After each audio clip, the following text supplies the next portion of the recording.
Welcome to the Wired to Hunt podcast. This week on the show, I'm joined by Ethan Tapper, a Vermont-based forester and the author of the book, How to Love a Forest, to discuss the importance of adopting a land steward mindset and so much more. All right, folks, welcome back to the Wired to Hunt podcast, brought to you by First Light and their Camo for Conservation initiative.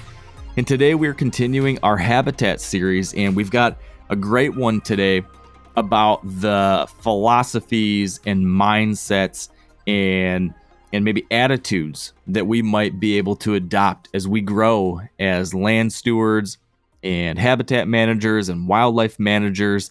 I think there's lots and lots of podcasts out there these days about tactics, what to do to plant a better food plot, or how to do an effective hinge cut, or what the best approach to, specific timber stand improvement practices, or planting a better pollinator strip, whatever it might be. And those things are good and valuable, and I'm glad we've got them, and we do plenty of those kinds of episodes here on Wired to Hunt as well. But sometimes I do think it's useful to zoom out a little bit and talk about the why and the slightly broader how, maybe not on the ground, but how we go about making decisions about what matters and where to focus our efforts. And that's I think what a lot of our conversation today is about, because I'm speaking to a guy by the name of Ethan Tapper. He is a forester out of Vermont, and he's also the author of a relatively recent book called How to Love a Forest: The Bittersweet Work of Tending a Changing World. And this was, I thought, a really interesting book that explores so many things that I think we as hunters and land managers can relate to when it comes to, trying to do right by the land and by the critters, and trying to decide how to make things better, what that looks like, what that means, the sacrifices you need to make, the choices you need to make along the way, how we can both, love and kill deer, how we can both appreciate and cut down trees, how we can try to steward a landscape while also recognizing that we are putting an impact on it too. All of those kinds of things are inherent in being a hunter and a manager of a landscape, and I guess even more generally, just being a human being on this planet. And we talk about all that today with Ethan. I think you're going to enjoy this chat. I really did. I think Ethan's got a lot to share, terrific perspective. So if you own land, or if you manage land or lease land, or hunt on a piece that other people are managing, and you're wondering more about, kind of some of these bigger questions around how to do this kind of stuff in a way that helps your hunting, it helps your deer, but it's also helping everything else, which I think has been a general theme that we've been exploring more and more over the years, then this is a great book to take a look at, and this is a great conversation to start with. I think I might leave it at that. Ethan and I cover a lot of different ground, everything from, managing your forests, to what healthy habitats and what a healthy forest looks like, to how we can balance, making management improvements versus leaving some things untouched. We talk about the impacts of hunting and the impacts of deer, and so much more. So check it out. I hope you enjoy this episode. Ethan's got a lot of great content to share in his social media platforms as well. He shares a lot of short videos with information about management practices and ideas for, better understanding your forest and improving it and managing it. So check out his Instagram or TikTok, whatever your thing is, if you want more of this kind of stuff too. So without further ado, let's get to my chat with Mr. Ethan Tapper. All right, joining me now is Ethan Tapper. Welcome to the show, Ethan. Thanks for having me, Mark. Yeah, you're very welcome. I'm glad that we're getting to do this. It's been, I don't know, might be a year now, maybe more, since I've been kind of following you from afar. I think it was a friend of mine who is also a forester who first turned me on to your work. He said, hey, you should be following this guy. Keep tabs on him. And so I have been. And as soon as I was aware that you had this book, How to Love a Forest. As soon as that came out, I picked up a copy. And so I have been quietly behind the scenes watching what you've been sharing with the world and appreciating it from afar. So I want to kick things off by first saying, great job with the book. Great job with your message and everything you're putting out there. Thanks for doing this kind of work. Oh, thanks so much. I have been enjoying it. It's a perfect fit for this month of podcast episodes that we're doing, Ethan, because we did a month of March that was focusing on conservation more broadly, and then this month of April we've been kind of dialing it in a little bit more to speak a little bit more about on the ground habitat work and stewardship. And a lot of this is coming from the perspective of what most of our listeners are doing on a day-to-day basis, which is hunting deer, maybe managing a farm that they lease or own for wildlife and recreation. But you bring this unique perspective in that you are a hunter, but you are also a forester and someone who's really looking at things from a very high level perspective. So that's kind of where I want to start with this, Ethan. How do you define being a good steward? I hear you talk about stewardship a lot, or at least you're kind of referring to that in a lot of your work. What does that mean? I think that I started using that word steward for a few different reasons.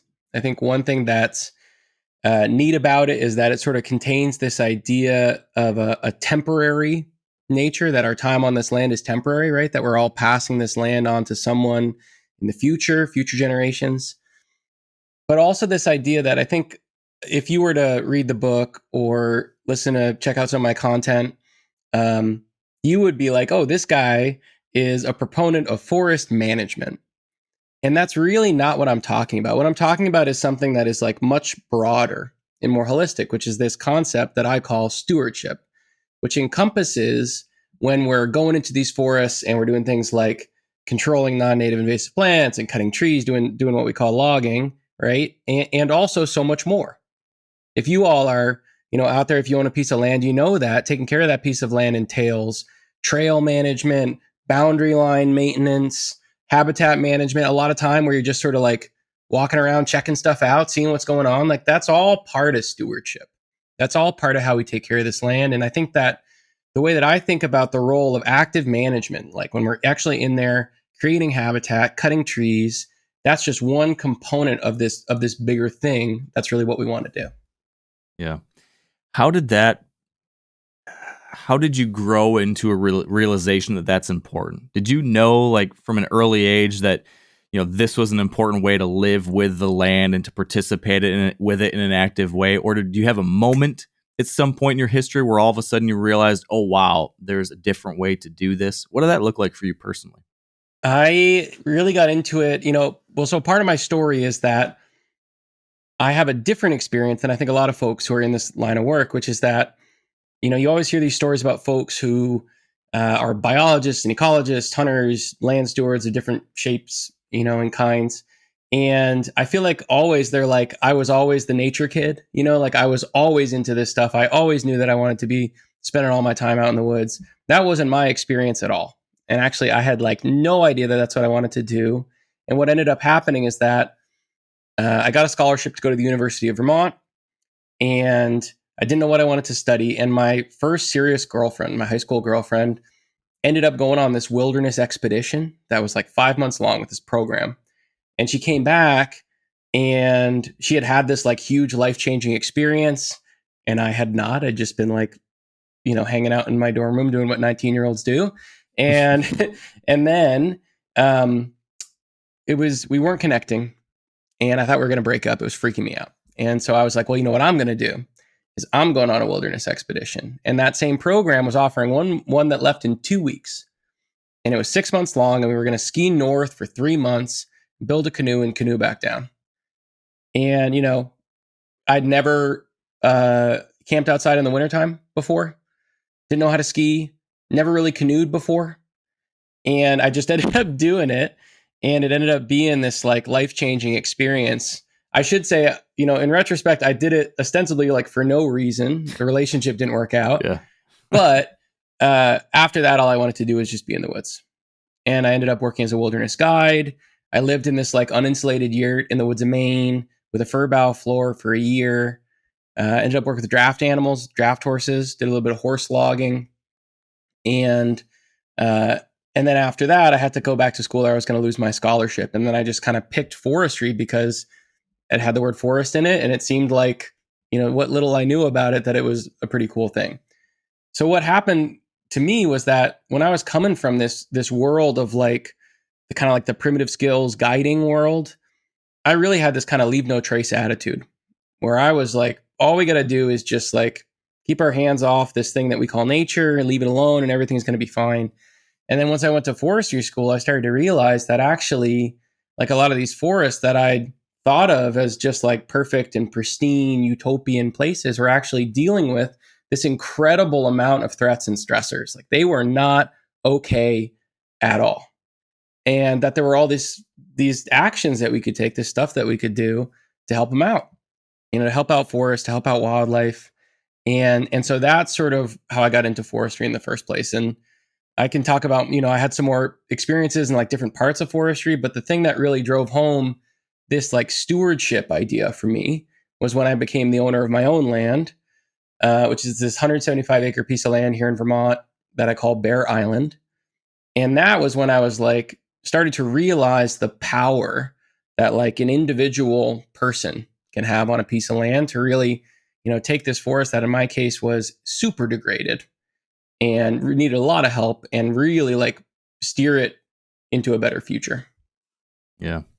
It's funny what you described there, I think is probably common for a lot of us in that until we know otherwise, when we head out and we walk through the woods or we drive through the country, we don't realize, we might think it's pristine and healthy and great until all of a sudden you start learning a little bit more. There's a certain blissful ignorance that comes along with not really understanding what's going on. Yeah, I always quote Leopold when he talks about the curse of an ecological education being realizing that you live in a world of wounds, and it's so true. But there's this little bit of a shifting baseline thing going on too, in which what you and I were raised under when we looked at what the forest landscape looked like around us in the Northeast or in the Midwest.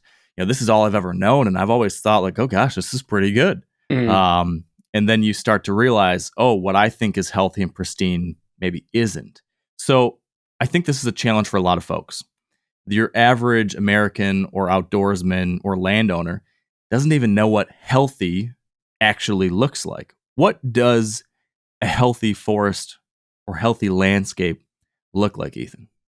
Boy, it's a tough question, right? Because it's a different answer no matter where you are, right? Where we have, I create social media content that people like all over this continent, maybe all over the world, see. And, I'll do stuff like talk about the beauty of having lots of dead wood on the ground, which is here is just like it's foundational habitat structure. It's important to regulating forest hydrology. It's important to building soils. And then, you get a forester from California who's like, you should be thrown in jail, putting that dead wood on the ground like that. So it's different, and there are areas like, I know that a big struggle that a lot of folks in these traditional grassland ecosystems and savanna ecosystems deal with is, with the loss of fire, the messification of their forests, which is just these historic grasslands being not burned. And so they get taken over. And what was sort of this open grassland ecosystem becomes a forest, right? Which is really not what we want in that system. Right. So one thing I would sort of hedge it by saying that it depends.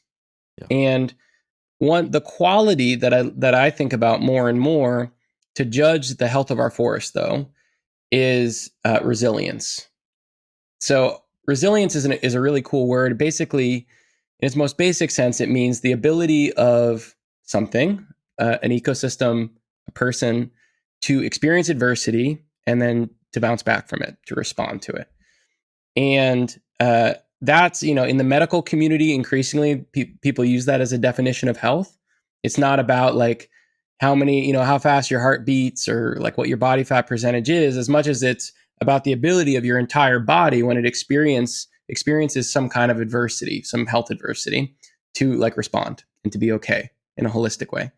And so that's what I think about with our forests. Now, in the forests here in the Northeast, uh, what we look at as a sort of indicator of what a quote unquote healthy forest might look like is to look at our remnant old growth forests, which we have somewhere between 1/10 of 1% and 1/2 of 1% remaining, Wow. which is and it's a symptom really of the pretty widespread. I think this is common across a lot of the eastern U.S. Widespread land clearing that took place here, especially in the 1800s. Where you are, those dates might be a little different, but we just have these very few examples of what a forest would have looked like even just 300 years ago. But the interesting thing about that is, if we're defining forests holistically as more than just trees, but as actually like trees, wildlife, even natural processes, all of these different pieces and parts, then what it means for that entire system to be healthy, it requires a lot of different things. When we look at these old growth forests, what we're seeing is the conditions that all of the native species that live in that system have adapted to for thousands of years. All the trees, all the plants, all the animals lived in what we would now call old growth forests, or whatever the version of that would be in the part of the world where you are, for thousands of years. And so when we don't have the conditions that we find in those old growth forests in our modern forests, which we uniformly here in the Northeast do not, we're missing habitats and we're missing important natural processes, like things that are important to things like soil formation, right? Which is how we grow future generations of trees. So like here in the Northeast, when we look at our old growth forests, what we see is that they have, as you can imagine, some big old trees, often not a lot, like 10 to 12 big trees per acre. They're equally defined by this quality that in the ecological parlance, we call structural diversity or structural complexity. I call more often than not multi-generationality, many different sizes and ages of trees. They're equally defined by the presence of deadwood on the ground.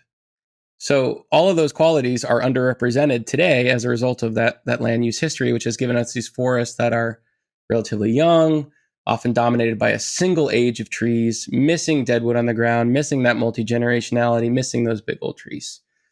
So so with my definition, I'm sort of like thinking about that whole system and looking at those old growth forests and saying, okay, so this is a system that is diverse, and that diversity gives it a lot of resilience, meaning that no matter what happens to it, there's kind of different pathways that it can follow and different ways that it can respond. And then also that it's providing habitat for all of these native species, which are also part of the forest. So if I'm listening to this and I'm hearing you say all this, and I'm thinking to myself, okay, I come to this conversation first and foremost as an outdoorsman or woman who has gotten into the outdoors and caring about these things because of hunting, let's say, whether it's deer or turkeys or upland birds or whatever it might be. Let's just say that's what brought me to the table here. And maybe I have looked at my management of my land, again, hypothetically, from the perspective of how do I make my hunting better? Or how do I get more of X animal? To that person, how would you pitch them on kind of zooming out a little bit more and looking at things from the perspective that you just described, looking at this from a forest health or ecosystem health perspective? How might that make sense for this person? I think, a lot of times I'll say something, right? Like everything's connected, which sounds like this like woo-woo-y thing. And that's sort of how I used to think about it. But then I'm like, But it's you true. learn about these ecosystems and it's actually true, right? Yeah. So, there's some of these interesting kind of like paradoxes that you deal with. One of them, so an example of this is like the case of oak. So oak is a species that's foundational to providing food for lots of different wildlife species, deer and turkey among them. But in places where we have too many deer, the deer eat all the little oaks, and you never get the big oaks that become the trees that provide the acorns for future generations of deer.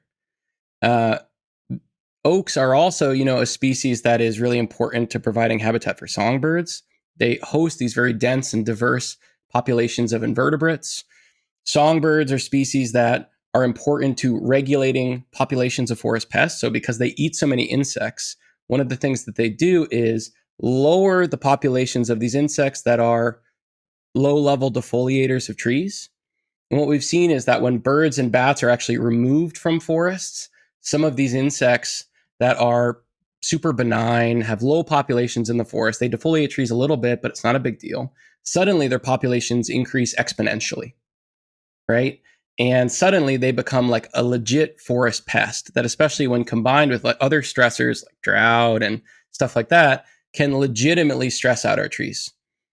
So, you start to like enumerate all these connections between different trees, and you start to see that actually, in order to have anything we want, we sort of need to be thinking about forests in terms of, as being these complete ecosystems. That if we want deer in a weird way, we also want birds, right? If we want deer, we also want areas that, deer aren't going to be able to eat every single one of those little oaks. Or maybe we want a population of deer that's small enough that it can grow deer that are big and healthy, but that also will allow this forest to produce food for future generations of deer. Yeah. So I think if we look at it in a really simplistic way, some of the stuff that we might do to care for the species that we also want to hunt and eat and, cultivate, like deer, that, lowering that population might seem like something that's really counterintuitive. But then when you sort of look at what we're trying to do, which is not just to every year, harvest the biggest deer of our lives, but to really do that in a way that we can do it, our children can do it, our grandchildren can do it, and that we can also be growing at the same time, growing turkey and growing other stuff that we like to hunt and growing other stuff that we like to see, like these other songbirds and stuff like that. It becomes a little bit more complex. When we look at it a little bit more closely, you start to see how you kind of have to make these compromises to do all the stuff we want to do at once. Yeah. You write a lot, and you talked about this idea of complexity too, both kind of in the case of this whole concept, a conceptual framework, but then also as actual on the ground habitat. Mm-hmm. Like complex habitat is typically better for wildlife, right? You alluded to it a little bit. Could you expand a little bit more on just, what a complex forest looks like compared to a simple one? Because again, I think there's going to be a lot of people listening who are thinking, okay, what does my 40 acres look like? Okay, is there dead wood on the ground? He mentioned that. Is there multiple generations? But again, people trying to diagnose the health of their back 40 or whatever. I think a little bit more criteria there might be helpful for people as they start thinking, am I doing right by the land? What does this look like? So complexity you can think about it as many different layers of diversity, like layered atop each other.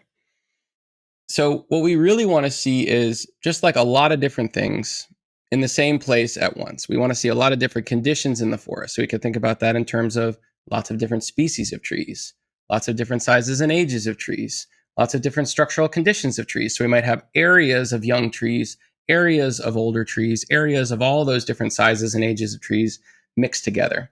We might have areas that have a lot of deadwood on the ground in a certain way, and areas that have a little bit of deadwood on the ground.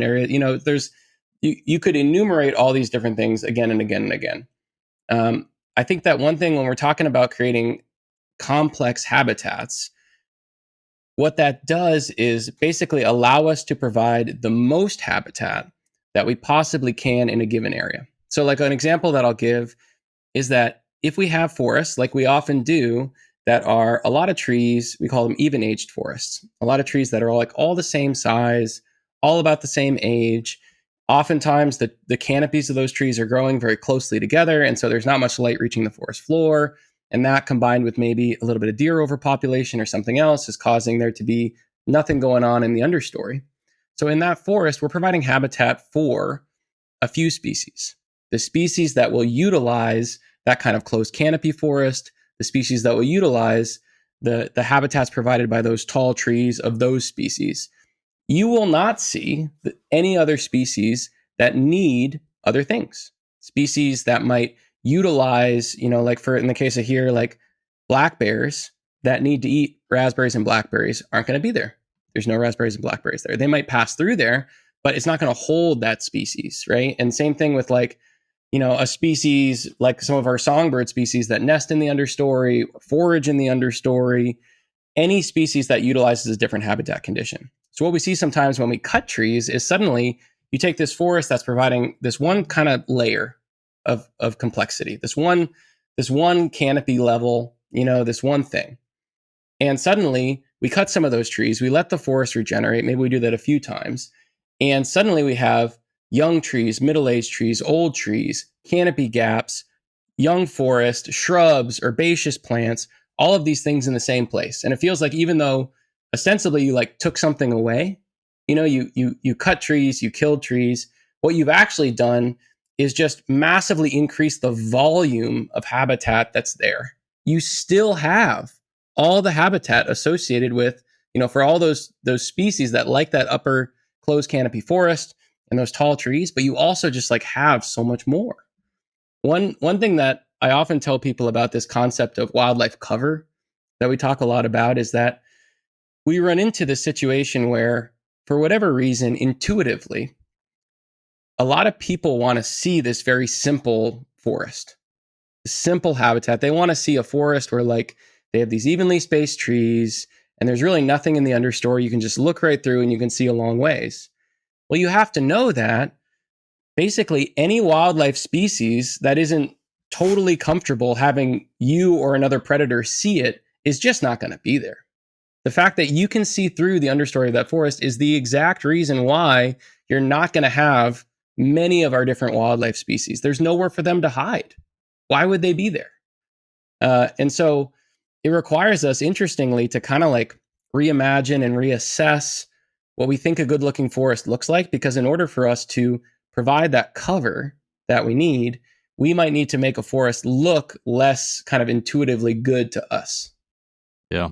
Yeah. One of the stories you tell in your book that I think illustrates this really well is of that windstorm that came through when you went and visited a landowner's property and you walked her property with her, and she seemed so dismayed by how everything looked and how destroyed it felt to her. But you were continually trying to show her this is going to be amazing someday. This is going to be terrific for wildlife and everything, but it's going to take a minute. Yeah. That's a hard thing to get across to people. When you do management in the moment, it sometimes does look like a bit like a wasteland. Oh yeah. Right at first. Yeah, it Now, does. Well, sorry. Yeah, go ahead. I was going to say, yeah, it does. And that's really, I believe, a lot of times people, they're so scared of that moment and of that feeling of that freshly managed forest that it prevents them from actually helping their forest get to a better place. It's a shame. Yeah. Now, here is a dilemma that I have wrestled with a lot in thinking through all this. Coming from the world I live in, active management is a pretty popular thing within the wildlife management world because a lot of folks recognize exactly what you just described, which is that actively managing a landscape or a forest leads to more cover, leads to more, food and everything you need at the wildlife level. In the case of deer, like having this kind of thing is going to be great for them in the moment. But then there's that side of my world in which I'm constantly hearing about the value of active management. But then there's this other side of the wildlife caring world who would talk about, the need and the necessity of and the value of old growth forest and how important that is for some species and carbon sequestration and wilderness values and all of those different things. And I can understand and see many of those perspectives too.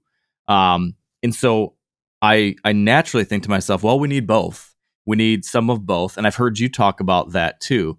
But what I have a hard time putting a finger on is how do you figure out how much is enough of either one, or what's the right place for what? This, like, on a macro level, if you look at, for example, all the debates around our national forest system, I think this is a huge thing, right? There's people saying, well, we got to cut more because we need active management. And then you have the other side of folks saying, we got to protect these places.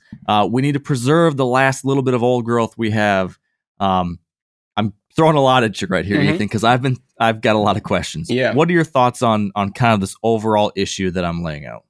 Yeah, I mean, I think so. One of the things that I don't know, it's so much of this stuff requires us to be so nuanced, and which is really hard because it's so much easier just to accept whatever is the easiest to believe. or the easiest to understand, a little soundbite, and then we're like, okay, we figured it out. We learned this. We heard this one little soundbite. We get it now, and then that's it. And one thing that I feel like a lot of my work is, I feel like I spend more time talking to people who care about forests and are sort of like seduced by this all wilderness all the time attitude than I do by people who like exploit forests, or maybe are on the other side of the spectrum, or they're seeing forests like as commodities.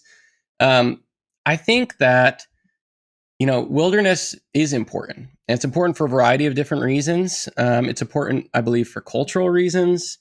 And it's cool to have these areas. And certainly, I would say if we have legit old growth forest that's still out there on the landscape, that should be protected, no questions asked, because it's just so rare. There's just not enough of it left. It's precious. However, a lot of the stuff that I hear being called old growth is not old growth, right? And it's just, forests that, for whatever reason, people are uncomfortable with the idea of it being managed. And so we come up with all these, instead of like asking, really interrogating that question, and asking these real questions about like, maybe is the fact that I'm uncomfortable about forest management maybe not the best indicator of whether or not this forest should actually be managed. Yeah. Instead of asking those questions, a lot of times we tend to do this thing we call confirmation bias, right? Which is we already know what we believe, and then we try to like backfill that with stuff that supports what we already think. And we're all guilty of it. So I get a little almost like triggered by this idea of wilderness because I so frequently hear people get excited about that idea. And it's so much easier to accept that if we care about ecosystems, we care about forests, the way that we care about them is just leave them alone, get people out of them, and that's all we got to do. And so that's such an easier idea to accept that people who care about forests, they're just like, okay, got it, figured it out. That's what we do. And it's not, right? It's something that we do strategically. And we know that we want on our landscape to have some forests that are unmanaged.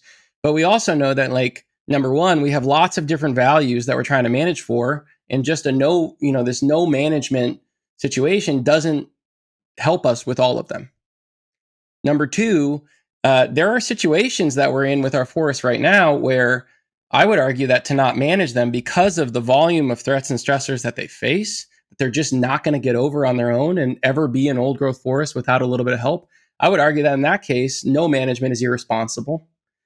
Number three, we have to think about some of these resource issues, like where are we getting stuff from? I think that a lot of times what can be kind of baked into this attitude is a kind of not in my backyard thing where people are comfortable consuming resources produced at great ecological cost somewhere else in the world, but not comfortable, dealing with the maybe the aesthetic and the way it makes them feel to see these resources produced at home, which is just something that we need to get over.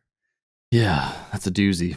So, but yeah, as far as like how much, there are a lot of, smarter people than me who are answering these questions. And then the tricky thing is, like, here in Vermont, Green Mountain National Forest, we've been answering this question right now. There's a project called the Telephone Gap Project in the Green Mountain National Forest.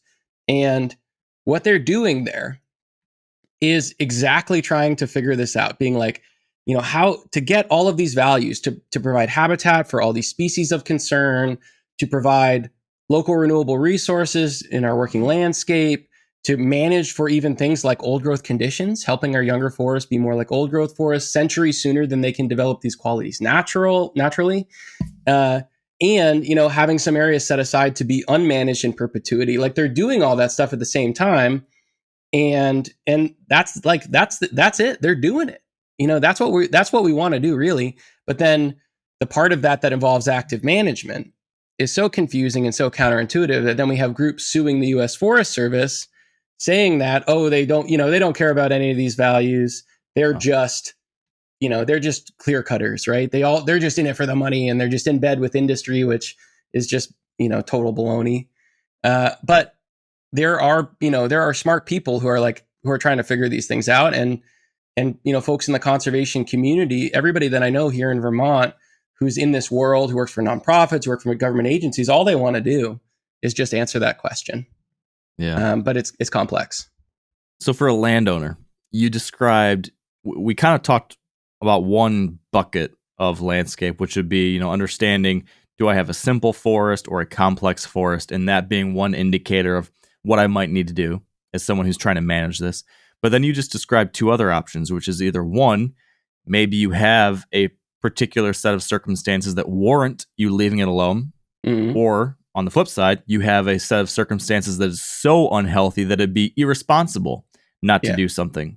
Could you better define those two things so that if I'm a landowner and I'm trying to think about what I have, what might those two far sides of the spectrum look like? Yeah. And I would say that they're like sort of in relationship with each other in a way, because for a forest to be appropriate for no management, or the term of art that we use now, we call it passive management, because it is sort of still a management decision, even if the management decision is like hands off. So in order for a place to be appropriate for passive management, it needs to not have any of these sort of external factors that inhibit its ability to become an old growth forest. So that means no non-native invasive plants, probably no extreme deer overpopulation either. Those would be, I think, the big ones. No other factors that are going to prevent it from just being able to develop normally as it would have on this landscape for thousands of years. Now we can't say that entirely, because all of these trees, all of these forests are going to be faced with some of these non-native pathogens like the emerald ash borer, Dutch elms disease, and whatever. But at least we know that if it doesn't have these non-native invasive plants, if it doesn't have some of these other issues, that it should be able to develop along this pathway and eventually become an old growth forest. Now, if you have a forest that, for instance, has non-native invasive plants, so here that, I don't know what you have over there, but here that would be like honeysuckle, buckthorn, Japanese barberry, Asiatic bittersweet. Yeah, got them all. So those species, I know you're probably thinking it's just a plant. This is what people say to me all the time. Those species fundamentally interfere with forest's ability to do everything that they need to do, and to regenerate, to grow, to develop all of these qualities that will eventually make them an old growth forest. And so, by outcompeting all of our native species, they are going to make it so that the forest just can't get there. And so that would be a forest that, you could say, I'm going to leave my forest alone to become an old growth forest, but it's never going to do that. And the same could be said for extreme deer overpopulation. So you could have, for instance, an existing old growth forest today that is basically declining, maybe losing many of these qualities that it's had for thousands of years because of an extreme deer overpopulation or something like a non-native invasive plant that's preventing it from continuing to be able to regenerate, and develop and restore these qualities that make it such an amazing ecological resource. Other things to look for, in a forest that maybe you can leave alone, is a lot of times we look for these forests that may already have some of the qualities. So like forest that has a lot of big old trees. And I don't mean like 60-year-old pine trees. I mean like, big old, like 200-year-old trees, that because those big old trees, as they die, will help to create some of the other attributes of old forest. So that we already have the big trees, which is one part of it. And as they die, they'll tear through the forest canopy, take out all these other trees, create these canopy gaps, right? Which will then regenerate and create this multi-generationality. And that tree will be laying on the ground, creating that dead wood quality. So that could be another thing to look for. But, you can have all the big trees you want. If you got Japanese barberry in the understory, it's not going to amount to anything in the long term. It seems like true old growth forest and relatively newer, actively managed forest are effectively achieving the same thing. We're just trying, there's two different methods. There's like the way that comes about from hundreds and hundreds and hundreds of years of it being left alone, and you get natural disturbances, natural death, regrowth, openings. You naturally create a diverse matrix of an ecosystem. And then by actively managing, we are trying to do that. But because of all the other crazy things we've done to the land, we have to be more involved in the process to recreate that scenario. Because if we don't, you get this monoculture of even age stuff and invasives that never allows you to reach that natural old growth diversity, right? Yes. Yeah. And I think, there's a bunch of stuff there. I think that one of the other things that we should be thinking about is time. Like, even if a forest could develop those qualities over time, we think that to develop all the qualities of an old growth forest here in the Northeast, 300 years. So, when we look at the numbers of like the species that we're losing, seeing these sort of like widespread declines of wildlife species, I would rather create those conditions in 20 years. Yeah. And we can do it. And maybe even if they're not exactly the same, like one example that I give is like, to the thousands of species of living things that will utilize the habitat provided by a dead tree on the ground. You think that any of them care if that tree fell over or if I cut it down? Yeah. Right? No, they don't. And so like we can also do it in small measures. Like, even if it's not a true old growth forest, if we're providing that multi-generationality, by cutting trees strategically, a few at a time, creating all these pockets of regeneration, we are providing some of those benefits. If we are putting dead wood on the ground in forests that have naturally a lot of dead wood on the ground, we are providing some of those benefits. If we're leaving some big old trees in the forest, we're doing the same thing. So I think one of the things that I often say about myself is that one of my superpowers is that I'm not a purist, right? And so it allows me to, instead of getting just totally bogged down in like trying to do the perfect thing and create a perfect old growth forest, I'm like, how's about we just do what we can right now to create the habitats that we need right now? And, if we want to, the good news is we don't have to do all of any one thing. Like you said, we can also have areas where we're just doing this passive management thing. We're letting them do their own thing. But where we can, like, let's do what we can and not be so afraid that we don't do anything. Yeah.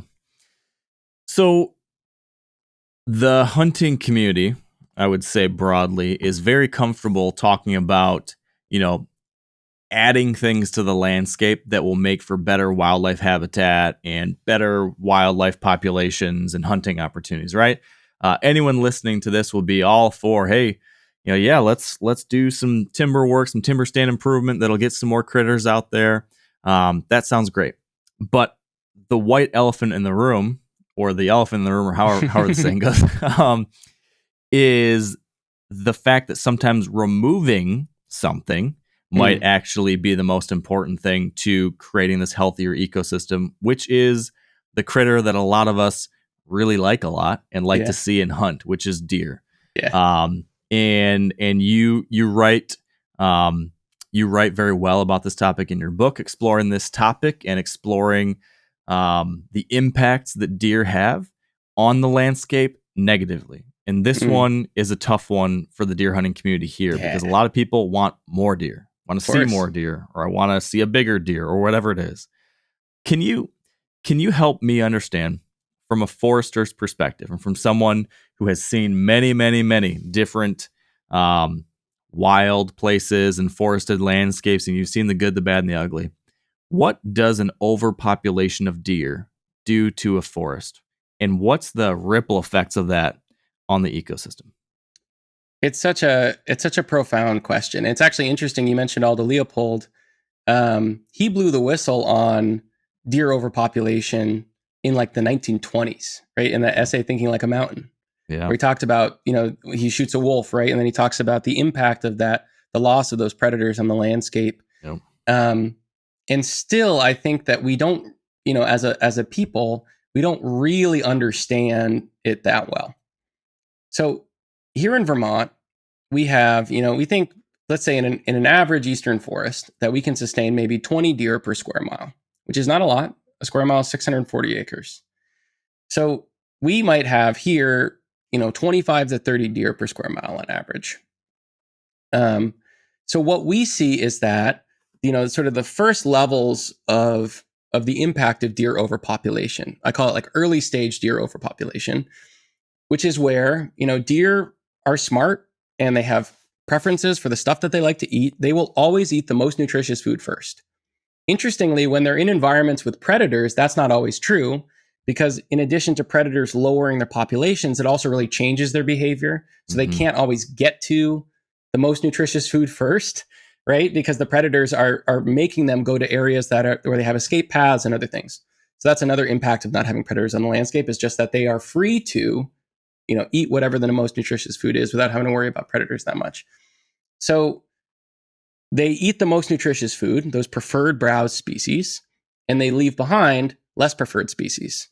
So as there's more and more deer in the landscape, you see fewer and fewer of those preferred browse species, unfortunately, which are also often the same species that we want to grow for wildlife, for timber, and other values. So you hear that species like the oaks, sugar maple, yellow birch. And, the more deer there are, the less and less of those species you see, and the more of other species that you see, species that deer don't like to eat because they don't have very nutritious foliage. So that'll be species like beech, hop hornbeam, ironwood, non-native invasive plants, witch hazel to a certain extent, straight maple, some of these other species that are also typically sort of considered weeds.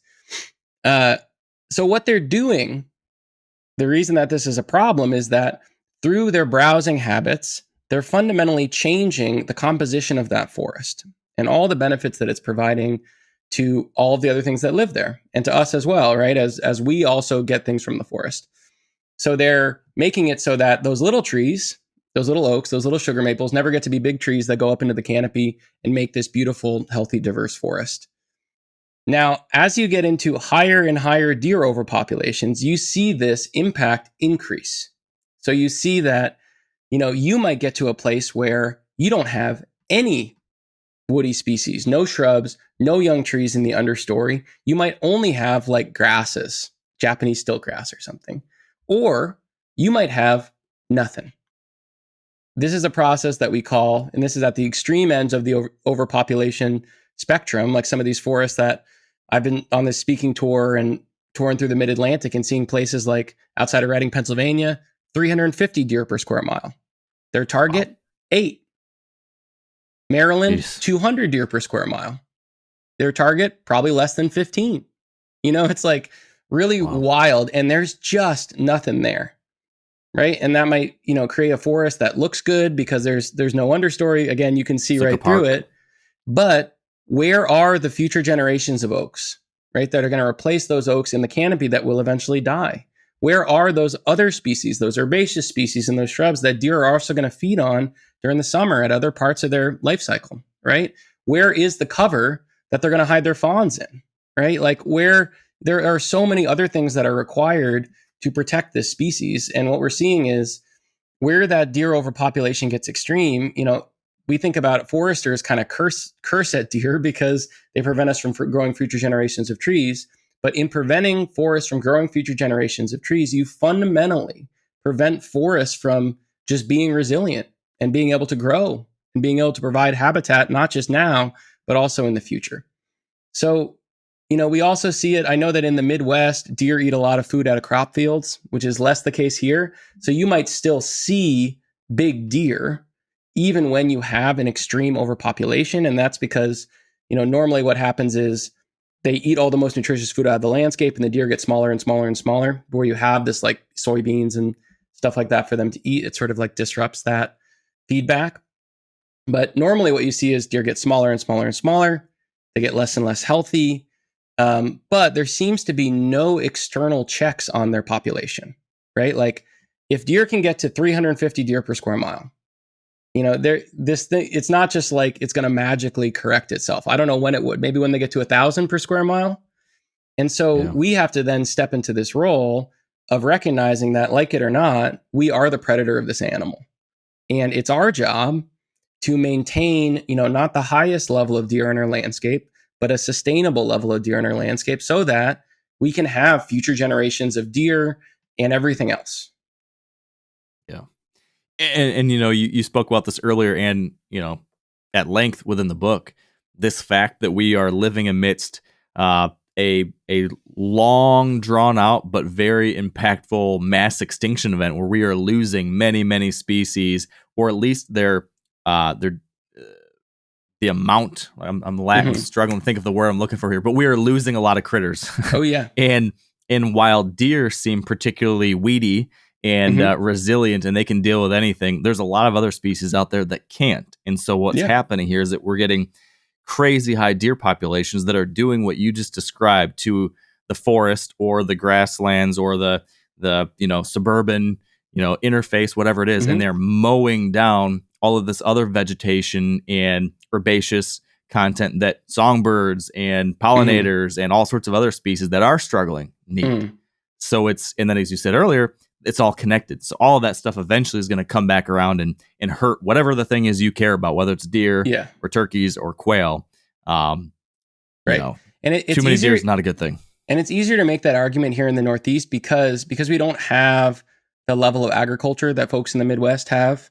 Like, we see a very clear connection where the more deer there are, the smaller they are. And that's like a very clear story that it doesn't mean that everybody takes that on board, right? Yeah. But it makes it a little bit more clear. And we want to grow bigger deer. I think a lot of hunters out there would rather kill fewer bigger deer, right, than a lot of little teeny tiny deer. They're not like, I'm a different one in that I'm like totally a meat hunter. So I will kill, more little tiny does from a population control perspective and put them in the freezer. But most people are not like that. And I think that it's interesting actually, as a side note, that the reason that the deer get smaller is not because they're like physically crowded, but because they're actually stripping all of the most nutritious food off the landscape. And as there are more and more deer, there's less and less of that nutritious food that's there. Yeah. And less to go around. And that nutritious food is also like, plants that just aren't there anymore because deer have eaten literally all of them. And that's why they're getting smaller. So what's your ask of hunters? Is it as simple as just shoot more deer, or is there more to it or more thought to be put into it? Yeah, I think it depends. Here in Vermont, again, where we have this deer population that's in most parts of the state. We also have like a northeastern part of the state that's pretty boreal, that is not really overpopulated, and some areas in the mountains that are not. But a lot of the state, we think we are, somewhere like 25+% overpopulated.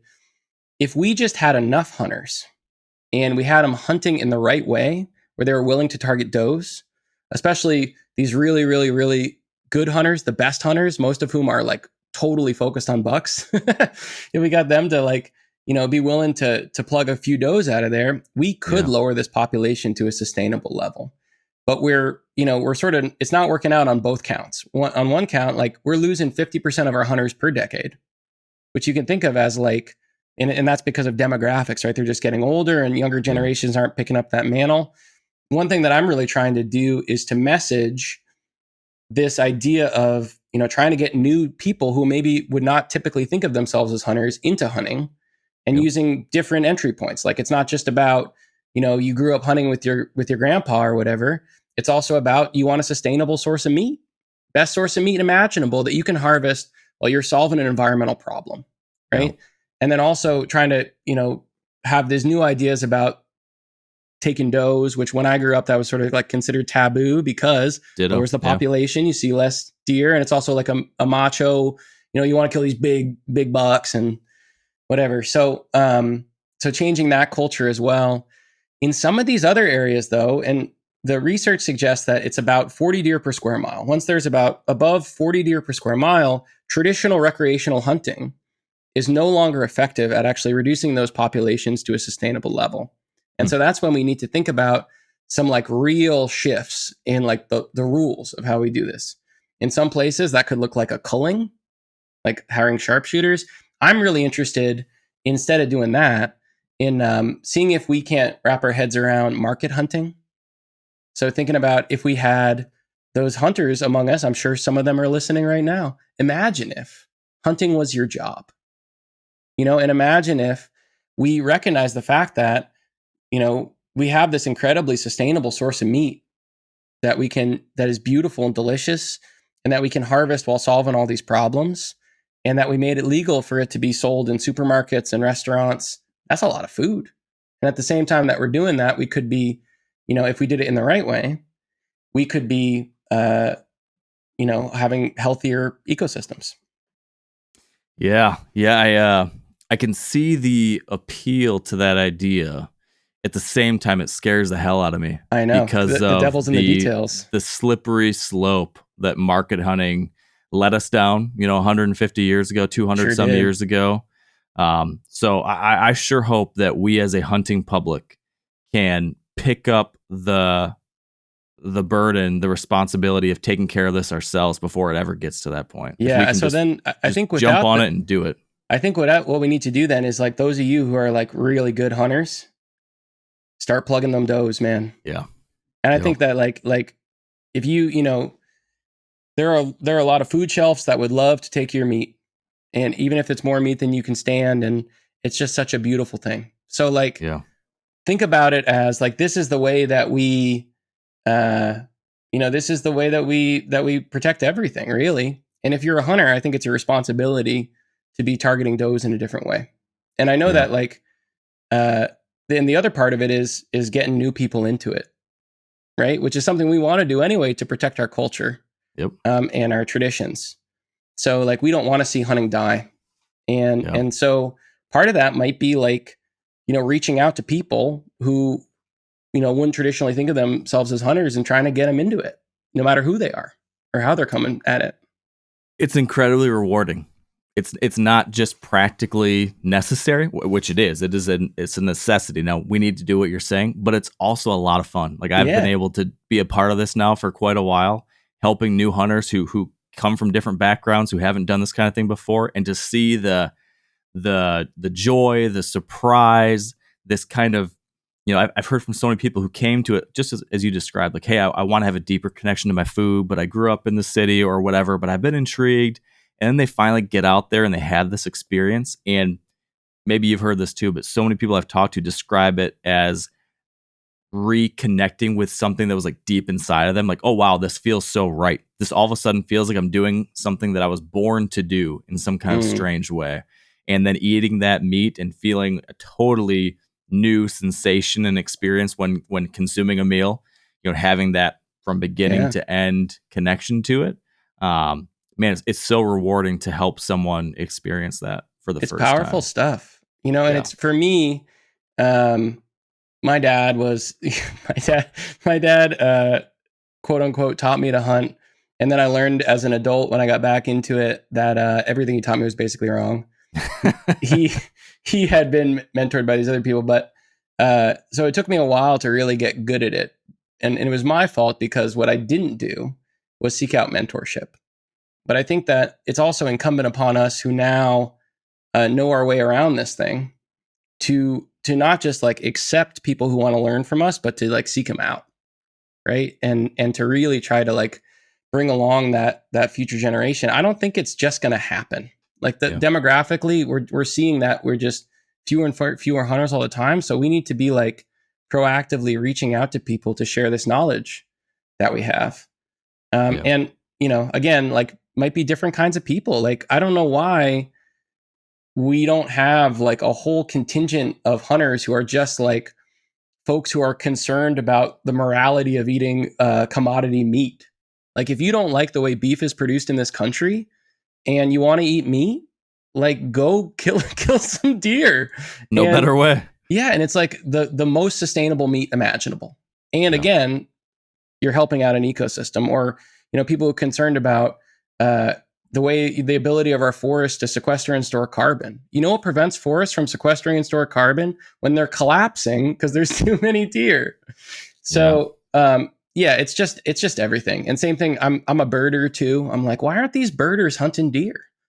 All Yeah. these birders telling me this stuff about all these birds that rely on this certain type of habitat in these areas with deer overpopulations. Those birds just aren't there anymore. And I'm like, well, what are you going to do about it? Yeah. Great It point. it goes the other way too, by the way. Just as a shout out to birding, I think that every hunter should become a birder, because for me, it scratches a really similar itch to hunting, where it's like you're like stalking this thing, Yep. and then you're trying to get it. And what you're trying to do is, not just know what it is by ear, but to lay eyes on it or get Yeah. binoculars on it. And then once you got your binoculars on it, it's like you got your shot, That's the It's funny. reward. I always I overlooked birds, I guess, in some ways for a lot of years until I had kids, and my children and my wife kind of have rekindled this awareness in me and this interest, because now the kids are so excited. They see the world through new eyes, right? And so a blue jay is fascinating. A red-throated thrasher is, is incredible. And so now all of a sudden we have bird books everywhere and binoculars at all the windows of the house. And we go hiking, we're carrying that stuff with me. And my son is drawing pictures of the different birds he's seeing. And, we're, also the new technology now that can help you identify birds by their song.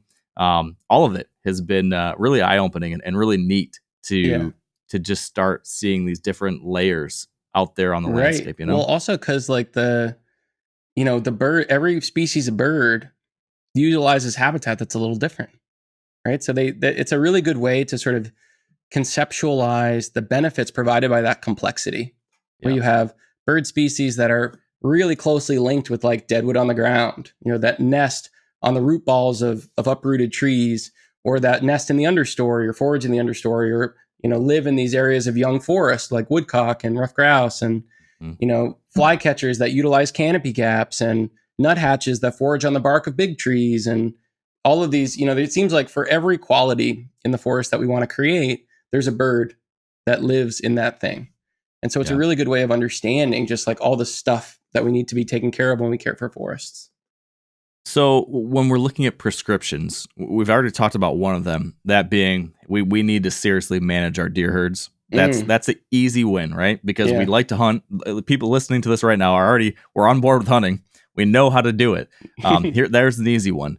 But prescription number 2 and beyond might be, what could we do with our landscape? We've talked generally about how adding diversity and complexity is important and a great way to move forward. But can you give me a couple ideas for someone who's listening, who owns a chainsaw, who could go out there and do something on their 20 acres or 80 acres or whatever it is?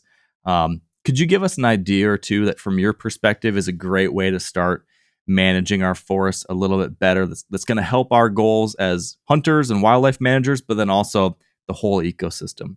I've read about you talking about patch cuts and all sorts of different things, but what might you recommend? Yeah, this is exciting too, because both with hunters and birders, actually, I've really wanted to like infuse a little bit more complexity into the way we talk about forestry. Like some of my buddies who are good hunters here, they're like, I went and there was a cut. I went to Maine and there was a cut there. And I'm like, what does this mean? Where birders are like, they logged. And I'm like, okay, that could mean anything. A lot of times people talk about clear cutting and selective cutting. And selective cutting, I guess, is just anything that's not a clear cut. Like if there's any trees, which could mean a million different things. I think as for your landowners, the most impactful and most efficient tool that you could use, the most efficient prescription, we would call it, type of cutting that you could do is what we call crop tree release. So crop tree release is basically your crop tree it's not a tree that has to produce a crop like timber, but just any tree that you want to encourage. Oftentimes, if we're thinking about deer, it's producing a crop like acorns, right? Or hickory nuts. So what you do is, instead of going into your forest and doing what we all do initially, which is like look for any tree that has something wrong with it and go cut it. Any tree that has a defect that just seemed like is not healthy. Instead, we like laser focus on our healthiest trees. And specifically, if you're thinking about wildlife habitat, and producing those hard mass species like acorns, you could be laser focused on oaks and hickories, say, or any other species that's producing a mass that you want to encourage for wildlife. And what you do is you cut the trees that are competing with those crop trees individually. So you walk up to your crop tree, your oak, you look up in the canopy, you see what other trees are touching the canopy of your crop tree, and you cut them. And the reason that this is such a good technique is because it makes it so that every single cut that you make is proactively encouraging the health of your healthiest trees, right? Whereas for most of us landowners, it's like it's like an efficiency thing. We only have so much time and so much energy. And so we need to make the work that we do in the forest, whether we're just working with a chainsaw or pulling out our firewood for the year or whatever, the most impactful. And that's how you do it. But you don't want to just have only crop trees. Like you'll want to also, if you can, look for areas of unhealthy trees, pockets of unhealthy trees, or pockets that are maybe overtopping areas of really good regeneration, like a bunch of young oaks. And you can create some gaps in the canopy as well, and they could be all different shapes and sizes. And you can do that at the same time that you're managing your crop trees. One thing that you can do to sort of help the deer not ruin their own future is that when you cut those trees down, you can leave them on the ground. Yeah. And don't cut them up, or just leave the treetops on the ground. Don't cut the treetops up, and create this like big jumbled, tangled mess that then is going to provide a little bit of structural protection for those seedlings that are there or that are going to establish there to be protected from deer browse. So that's one thing you can also do. We also know that we need, across the landscape, we need areas of young forest. So in addition to having our forests, these young stubble forests that haven't really had time to develop this complexity, sort of this within the forest complexity, we also have landscapes that, because of their landscape history, haven't had time to develop landscape level diversity. So one thing that we're sort of always concerned about is not having enough young forest, which, early successional habitat, you might have also heard it called, which is what's created when you create a larger opening. And that, in that case, we're talking about 2 acres at a minimum, right? And it could be much larger. One thing that we can do to make that early successional habitat even better is by leaving, some retention within that big area, some cover for wildlife, so they don't have to cross a giant expanse. If there are species that worries about that kind of thing, you could leave oak trees and other mass-producing species in there to seed future generations of trees, and also just to provide a little bit of complexity as that young forest grows up. So it's not just producing another simple, even-aged forest. It's producing, a young forest that also has some areas of older trees in it as well. So with that, it's a little bit trickier. What I would recommend that you do is sort of think about your landscape. Think about looking at not just your property, but the properties of all around, and trying to see if you could have, of the forests that are there, it'll depend on where you are, but maybe like 5% in that young forest condition. And if you already have that, maybe you don't need to create that condition. But if all the forests around you are like older, it might be that you can provide this really important habitat that's useful to all kinds of critters from far and wide. Love it. Those all seem, those are all things you can do without big fancy equipment. They're things that you can do without being, rich or particularly particularly well, supplied with money or equipment. Yeah, a chainsaw, some basic safety understanding, and the willingness to sweat a little bit. You can make a big difference out there. Yeah, and can I just say one other thing, which is that, for landowners who can't do that, right? Maybe you don't have those skills, or your health doesn't allow you to do that, or for whatever reason, you don't want to do that. You got other stuff to do. This is one of the things that's so amazing about the fact that we, where we have mills and markets and loggers and truckers and foresters, that we can do this work commercially, because it's just like a lot of this work, forest management, logging, it doesn't have to be solely about resource extraction. You can use these loggers as this tool in a way where you can create a healthier, more diverse forest. You can produce local renewable resources and income while doing the right thing. And the thing about that's so amazing is that it allows you to really do this work at scale. You might be able to cover hundreds of acres a year instead of relying on a landowner who can do a couple acres a year, or pay somebody to do a couple acres a year. Suddenly you're like, whoa, I can create these openings and I can create these forest conditions that are really amazing. And, that's not to say that logging isn't done in ways that are, harmful sometimes, but it's to say that it can be done in ways that are like incredibly positive, that provide really amazing habitats and conditions for wildlife, and that really make forests healthier. Yeah. And I think it was the last chapter of your book, you were just talking about, a key thing to making that all possible is just aligning your goals with the loggers that are going out there, or the forester that's, out there. It's saying, hey, here are the things that I really care about. Here's what I want done. If you let a logger just run rampant, maybe they will do it in a way that's not aligned with your goals. But oftentimes, from my experience and folks I've talked to, and of course, what you're telling us, that if you if there's a clear understanding across the board of what you're trying to achieve, there's usually a prescription that can get you there. That's good for the wildlife and can usually be a win-win for someone on the commercial side too. Yeah. So what I say is like logging ain't logging. It's not a monolith. It can be all different kinds of ways. And the example I give in the book is like, I use these loggers that I know had done unethical things in the past, but I also had a relationship with them where I knew that they were honest and trustworthy people and that they would do what I'd asked them to do. So the difference was just, having them be supervised and, sort of like targeted in the right way by a forester, in this case, myself, that allowed me to utilize them in a way that was beneficial to their business, but then also that, beneficial to my objectives as a landowner and as a forester. Yeah. And so I would say that, definitely work with a forester. The job of the forester is to represent your interests as a landowner. And also make sure when you hire a forester that it's not like hiring any old professional where they're all the same. My old boss and mentor, Dave Paganelli, he was like, hiring a forester is like hiring an artist to paint your portrait. 100 of them would do it in 100 different ways. And so what you should do is like pick the right ones. Take the time to like have a conversation with that forester and make sure your values are aligned so that you know that you're getting the person who's going to manage those loggers and that use in the best way possible.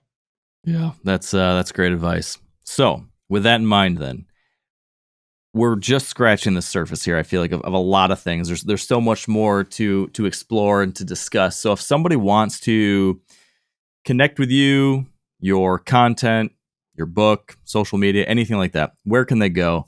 Plug it all for us real quick. Sure. So I'm on Instagram, Facebook, YouTube, TikTok, at How to Love a Forest, just like the title of the book. And the book's called How to Love a Forest, The Bittersweet Work of Tending a Changing World. It should be out pretty much anywhere. If it's not at your local independent bookstore or your library, ask for it and they'll get it for you. It's also an audiobook. And I actually just had a children's book come out. It's called Willow in the Storm, which is largely about, one of the building blocks of like helping people do the right things for forests is sometimes getting them to understand how the death of a tree could ever be something positive. And, seeing people just not be able to wrap their heads around that. So I wrote a children's book that was about both tree death and person death. That's cool. Idea of end of life. This little girl who sort of like is dealing with this disturbance in her forest and also death in her family. So that's called Willow in the Storm. And, I hope that in some small way that will help us have a better relationship to doing what we got to do to help make forests healthier. That's perfect. Yeah. And I think that's it. Yeah. EthanTapper.com. If you want to bring me, I do these speaking tours now all the time. If you want to bring me to where you are, just reach out to me through EthanTapper.com. Awesome. Well, Ethan, I appreciate the work you're doing, the message you're sharing. I think it's needed. I think it's really well presented. I think a lot of folks are going to enjoy this chat, and I'd certainly encourage people to pick up the book and the new book for the kids too. That sounds great. I'm gonna have to check that out. Thanks so much. Thank you. All right, and that will do it for us today. Appreciate you joining us. Thank you for being with me on this journey this past month or so as we explore habitat management, improvement, conservation, both on private land and beyond. It's important stuff. And I appreciate the fact that so many of you people are doing this good work on the landscape yourselves. I'll give you one quick plug. If you're listening to this when this episode just dropped, a brand new film of mine came out on the MeatEater YouTube channel. It's about my Alaskan Sitka blacktail deer hunt.